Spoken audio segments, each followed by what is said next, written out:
growing up, my family wasn't there for me. It was difficult. And I need to set something for my kids, an empire to leave for them. My family was poor. I definitely would not absolutely want my kids to go through this. But how did you feel when you got a yes from an agent? Oh no, that was the best thing ever. It was baffling. I was like, this is real. This is real. Yeah. Why was it so quick the second time?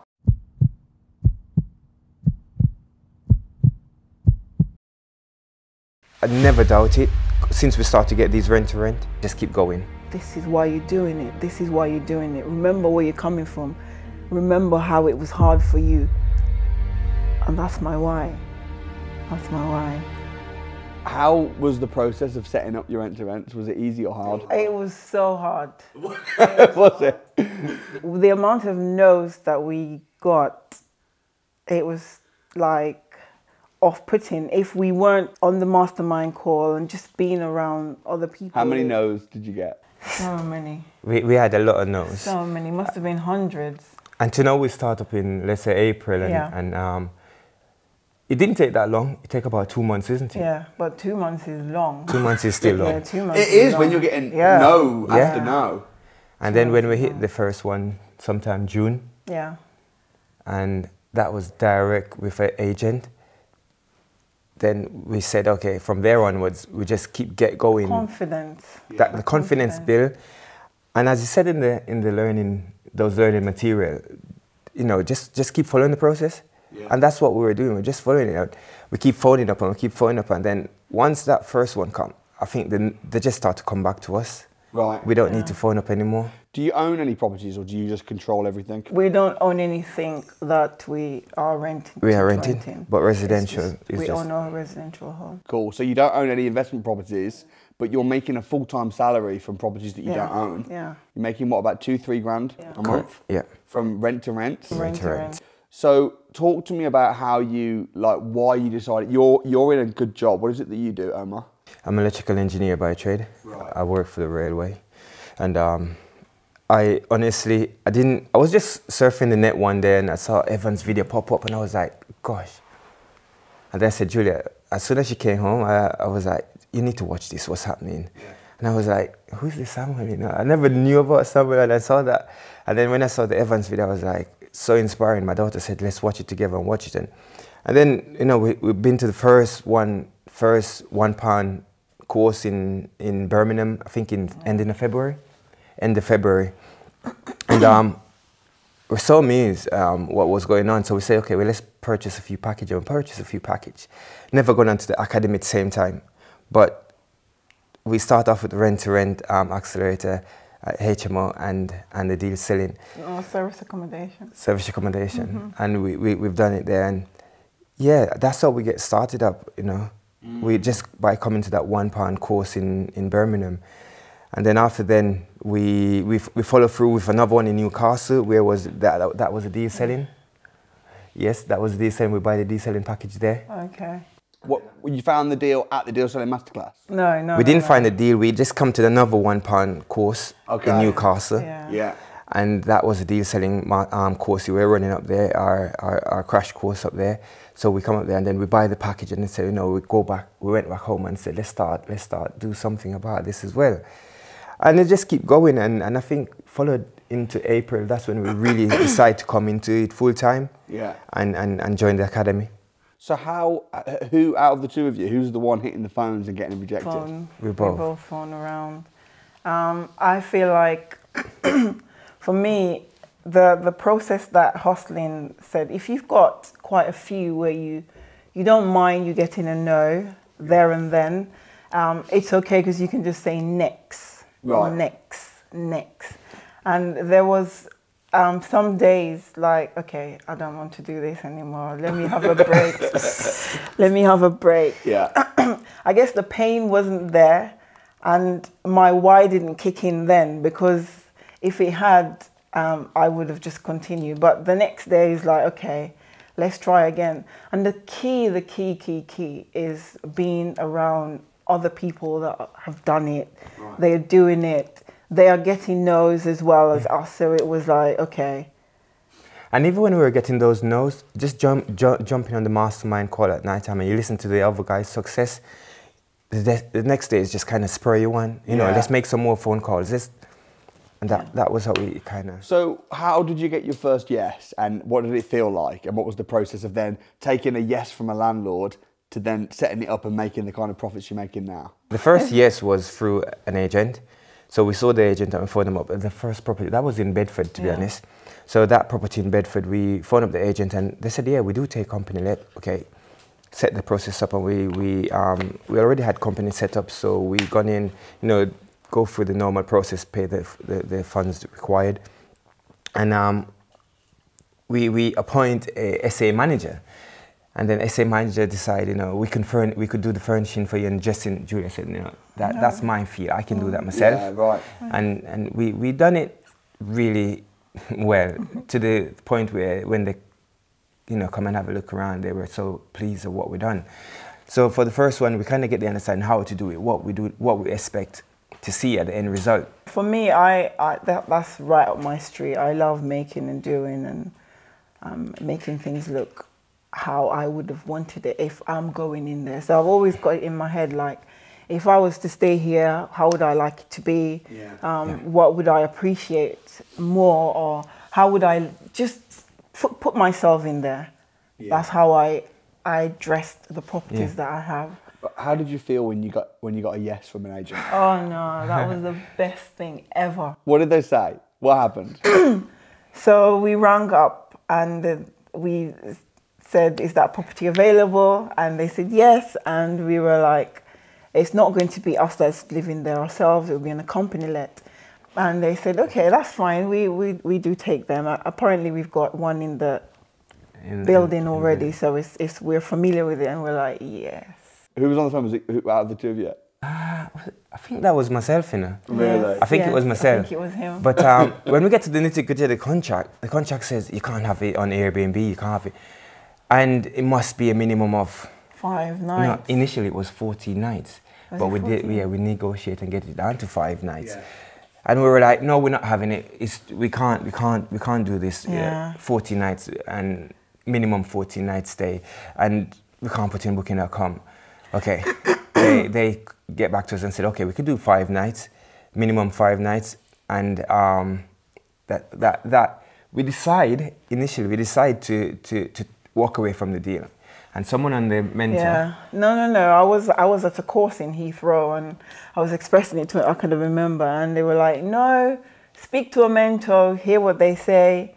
And I think I spoke to Hostling, and I was saying to her, this is the situation. They wanted us to guarantee that guests will be in there 5 nights minimum, and we can't guarantee that on a company let, because it's initially going to be on Airbnb.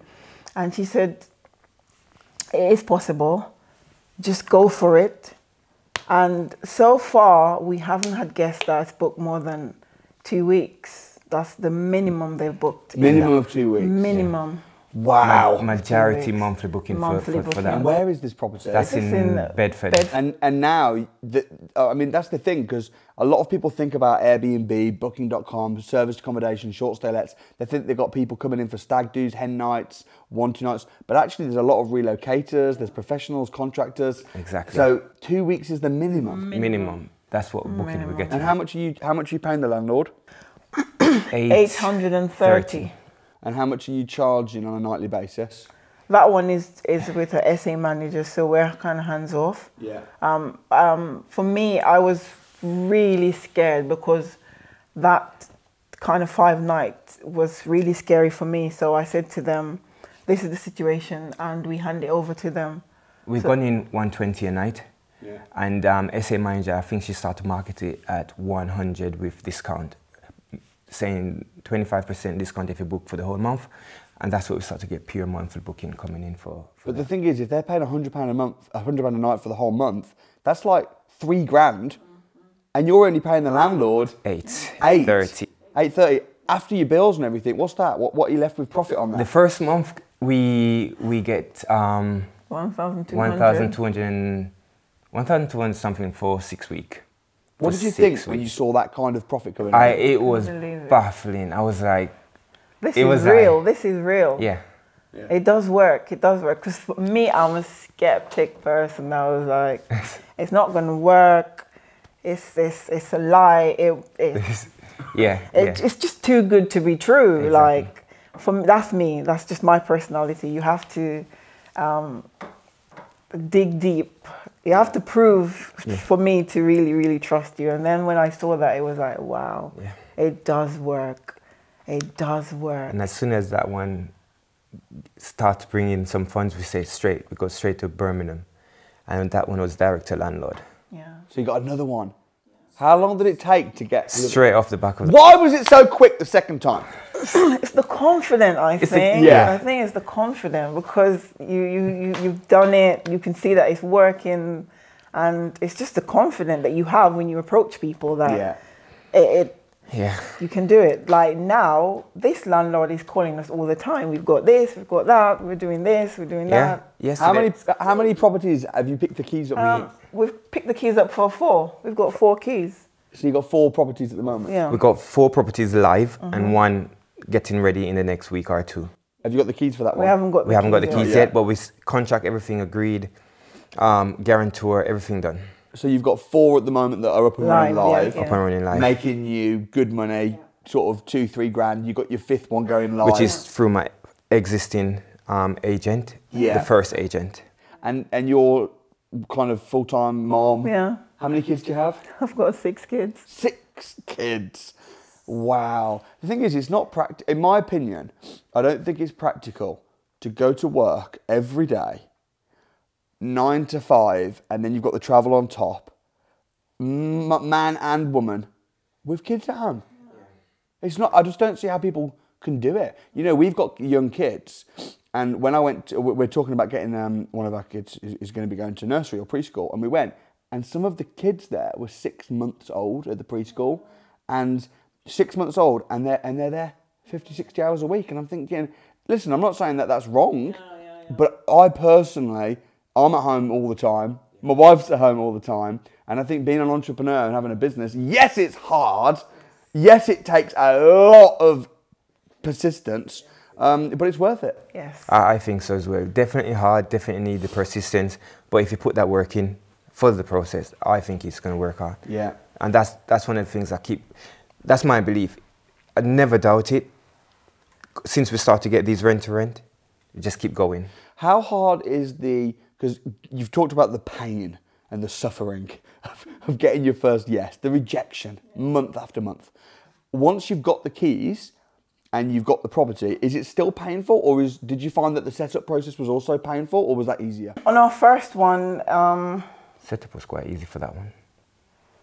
we weren't, because it was our first one, we didn't know what we were doing. We backwards, forwards to the shop. So it took us a longer time. Do you think that your first time round is always hardest though, just generally? Like, you said that when you got the keys to the first property, your confidence went up. And I think when you're not expecting a yes and you're thinking, oh, they're going to say no, they say no. But when you get a yes, you then think, oh, well, I'll keep getting yeses. And it's almost like what you expect to happen, what you believe, you almost manifest.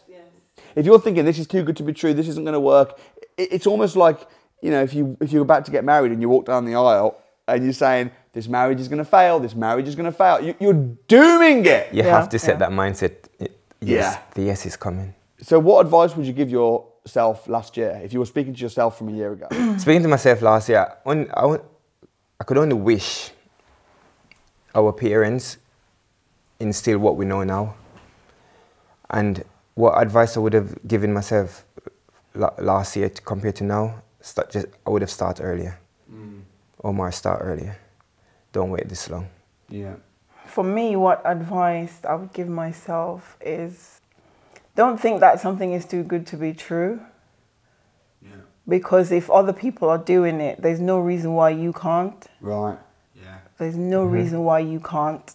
And I find that for me, I find I make a lot of excuses. A lot of excuses as to why I can't do this and to why I can't do that. Yeah. And I'm just getting a mindset reset, if that makes sense. Yeah. As to this is going to work. And in property as well, we've noticed that with guests and negative reviews, and if it's not being booked, it's just having that mindset that, okay, what can I do? It's not what's happening, okay. And I was listening to the Rich Dad Poor Dad book with my son, and he was saying that it's not what you don't have, sorry, what do you have? That's what he said. What can I do? It's not what I can't do this, so well, it's what can I do? So it's that reset of my mind that I would want to advise myself last year, if that makes sense. That's great, absolutely. What do you think has differentiated you guys with lots of people that attempt to be successful in business? I mean, I think 90%, I think it is, of businesses fail within the first 5 years. So what do you think is different about you guys? Why have you been successful? I think for me, it's being around other like-minded people. I started by saying that I know me. If I'm not in that environment, I would just whittle away. So for me, I have to put myself in that place where other people are doing the same thing that I want to do. I often say to my kids that if you want to do something, if you want to be something, you have to find someone who's done it, who's doing it, and see what they're doing and copy them. That's the only way you're going to get to that point. And for us, just being on crewing, just speaking to the mentors, taking advantage of that. Speaking to the mentors, speaking to other academy members, and coming on the academy calls. It's just being around people who are doing it. Yeah. I think that's really important. What would you say, Omar? I think I would definitely agree with what Julia is saying. Again, it's about the mindset. It goes back to, I think she said something about copy just now. And when I look back and I see, just by that first one, it's almost like a copy and paste job we're doing going forward now. So absolutely. I totally agree with what Julia is saying. That's amazing. What is it that gives you your motivation? What's your drive? What kept you going through all those no's? I think once the worst, for me, is watching that first video, and we have to set why we're doing it. Why are we doing this? What are your goals? And for me, it's my kids. Growing up, my family wasn't there for me. It was difficult. And I need to set something for my kids. So at this minute, we're trying to build an empire. That's how I'm looking at it, an empire to leave for them. Yeah. So that's kind of my... For my why, my husband is sickly, so he's got sickle cell disease. He is the main breadwinner. Can you imagine the panic? He went into hospital for 8 days, and it was like, he needs blood transfusion, they're going to stop and start his heart, all this kind of thing. And I was like, I didn't have a dad. God forbid, if anything should happen to him, what have I got in place for my kids? And it's like, I need to know that if he's not here, the kids are okay. We're not struggling like I struggle. I mean, we grew up in Jamaica. My mom was a single mom. He was better off. I often said to him and tease him, like, what does he see me? Because his family had money. My family was poor.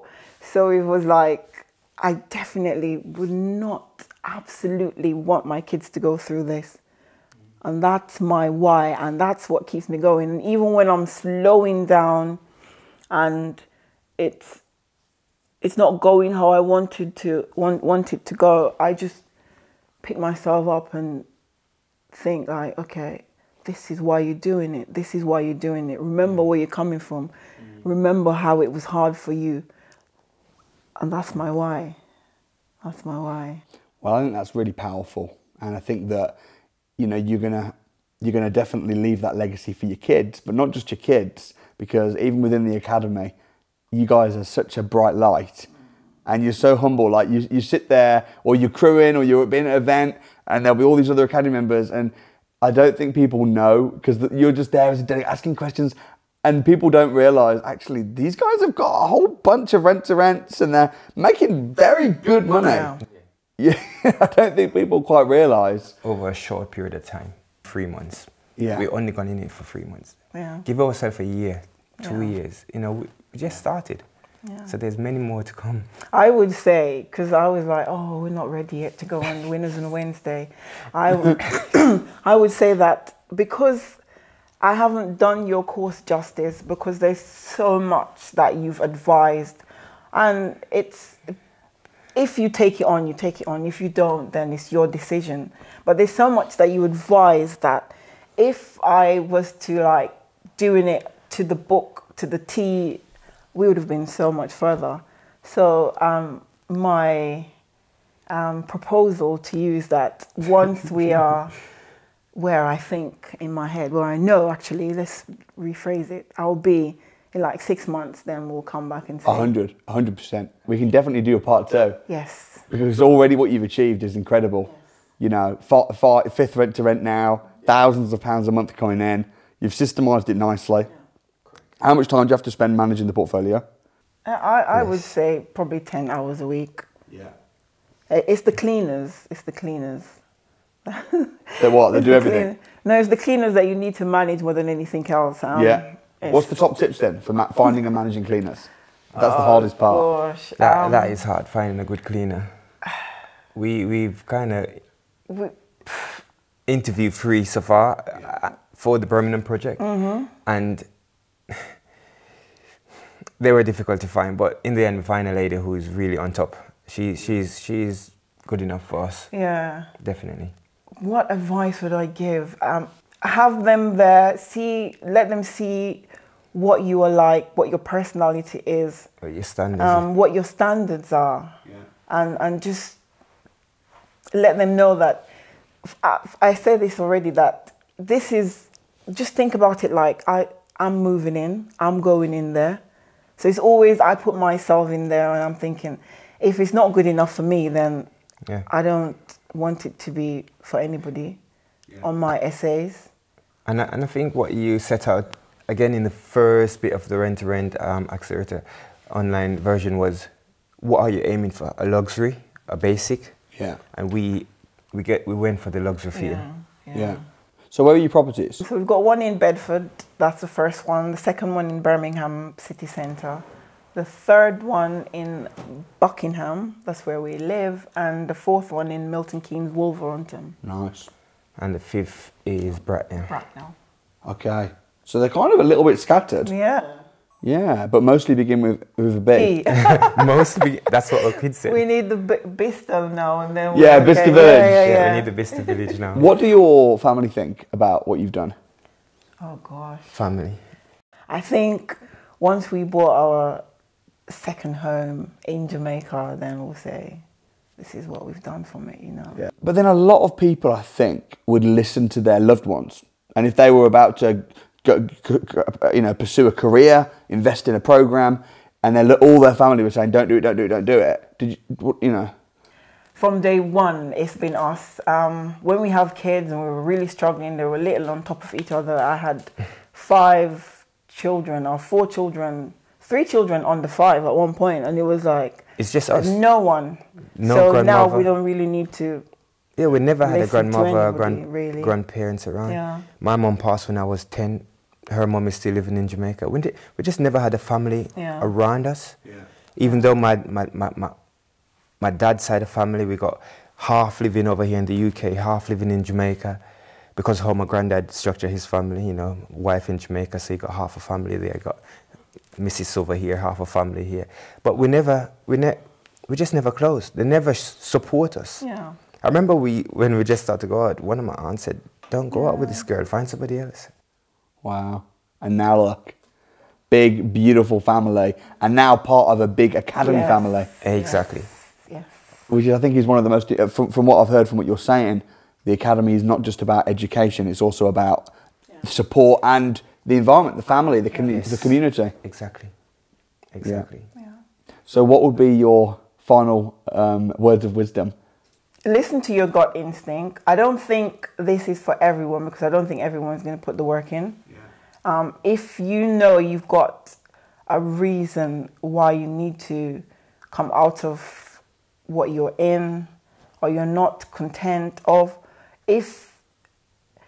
for whatever reason, you just know within yourself that this is not where I am at now. It's not where I should be. Just try property, because it wasn't my initial thing. I was like, okay, I'll come with you to the course, and it's the best thing. I'm not gonna lie. The knowledge, like there's so many things that we know now that we didn't know last year. Yeah. And the knowledge is, when you have knowledge, you've got confidence. When you've got confidence, you can do anything. That's what I believe. That's the advice that I can give. Yeah. Wow. Yeah. And probably for me, you know, a lot of people sit in the comfort zone. I work in the corporate industry for a long while, you know, and you work, you get paid, you use your money to do whatever. And some people will never get out of that situation because they don't have the mindset to say, you know what, I want that change. Believing that, you know, just work is going to continue to give them what they want, or it's going to give them that lifestyle they want. Yes, everybody's lifestyle is different, but for me, I always try to aim higher. And it would be, you know, advising someone to say, you know what, if your gut instinct say you want to get out of a situation, go for it. Because not everyone got instinct to say get out. Some people's going to say, no, I'm in this situation, I'm going to stay in this situation. I don't want to stay in, but I'm not risking going into something I'm unsure about. But not until you've gone in, been around the environment, seen the people you're working with, and surround yourself with those type of people, then you know you're in the right place. Yeah.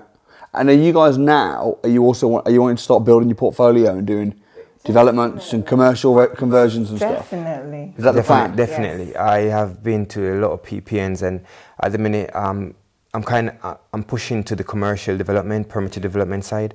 We've just secured one. Depends how it goes. Oh, you've just secured one, doesn't We've secured one with the letting agent. So is this a property to buy? It's a property to buy, yeah. And how are you going to be financing it? I'm looking either at a development loan or a bridging. Cool. What about the deposit? I've got investors who said they will put some money up front. Okay. Well, if you need any help with that, speak to me, man. Because I love you guys. You know. It's literally right up our street as well. Little bit of background. I used to be a hairdresser. I used to have a food trailer. So, I mean, when I was growing up, I hated cooking. I hated everything to do with the kitchen. It just makes you stink, because I used to cook on the wood fire, so it's smoky everywhere. So we came and we started up this food business, and it was like... It was doing well. It was amazing. Popping. It was amazing.